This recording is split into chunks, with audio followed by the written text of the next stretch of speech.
জুলাই আন্দোলনের প্রথম শহীদ আবু সাইদ হত্যা মামলার বিচার শেষ। রায়ের জন্য অপেক্ষমান রেখেছে আন্তর্জাতিক অপরাধ ট্রাইব্যুনাল ২। মঙ্গলবার যুক্তিতর্ক উপস্থাপন শেষ হওয়ার মধ্য দিয়ে আনুষ্ঠানিকভাবে শেষ হয় এই বিচারিক কার্যক্রম।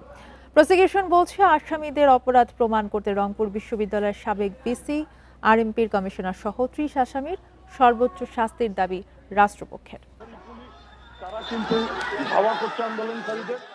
২০২৪ সালের ১৬ জুলাই রংপুরে বেগম রোকেয়া বিশ্ববিদ্যালয় এলাকায় শহীদ হন শিক্ষার্থী আবু সাইদ। মানবতাবিরোধী অপরাধের এই মামলায় গত বছরের ৬ আগস্ট ৩০ আসামির বিরুদ্ধে অভিযোগ গঠনের মধ্য দিয়ে শুরু হয় বিচার। প্রধান আসামি রোকেয়া বিশ্ববিদ্যালয়ের তৎকালীন ভিসি ডক্টর হাসিবুর রশিদ। এছাড়া আসামির তালিকায় রয়েছেন ৪ শিক্ষক, আরএমপির সাবেক কমিশনার মনিরুজ্জামান সহ ৮ পুলিশ সদস্য এবং ছাত্রলীগের নেতাকর্মী ও বিশ্ববিদ্যালয়ের কর্মকর্তা কর্মচারীরা। এর মধ্যে গ্রেপ্তার ৬ জন। ৫ মাস ২০ দিনের বিচারিক কার্যক্রম শেষে এখন রায়ের অপেক্ষা। আদালতে আবু সাইদকে হত্যার ভিডিও ফুটেজ সহ বিভিন্ন তথ্য প্রমাণের পাশাপাশি রাষ্ট্রপক্ষ উপস্থাপন করে ২৫ সাক্ষীকে। নিশ্চিদ্র প্রমাণ দ্বারা উপস্থাপন সক্ষম হয়েছি। যাদের বিরুদ্ধে আমরা অভিযোগ দায়ের করেছি তারা সকলেই মামলার সাথে সংশ্লিষ্ট। মামলার রায় দ্রুত হবে, কারণ অনারেবল ট্রাইব্যুনাল এটা অপেক্ষমান তালিকায় রেখেছেন।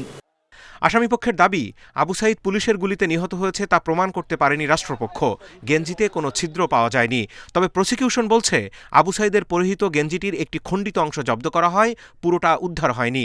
তাছাড়া ময়নাতদন্ত রিপোর্টে গানশটে মৃত্যু প্রমাণিত। এই পিলেটসের হোল বা কেভিয়েশন বলে, গর্ত বলে, ডেড বডিতে না থাকার অর্থ হলো এই এই ভিকটিম আবু সাইদ গুলিতে মারা যায়নি, তাকে গুলি করা হয়, যার ভিডিও আমরা নয় সারা দেশবাসী দেখেছে। পুরো গেঞ্জি কিন্তু নয়, অংশ জব্দ করেছিলেন। এটা পিছনের অংশই স্বাভাবিক, কারণ পোস্টমর্টম রিপোর্টে দেখবেন মুখে আছে গুলি, বুকে আছে গুলি, পেটে গুলি আছে। এদিকে ট্রাইব্যুনাল ১-এ র্যাব ও ডিজিএফআইয়ের আয়নাঘরে গুমের মামলায় এগিয়ে চলছে সাক্ষ্য গ্রহণ। মঙ্গলবারও আসামি ১৩ সেনা কর্মকর্তাকে হাজির করা হয় ট্রাইব্যুনালে। Zahidul Bashar, Independent News, Dhaka.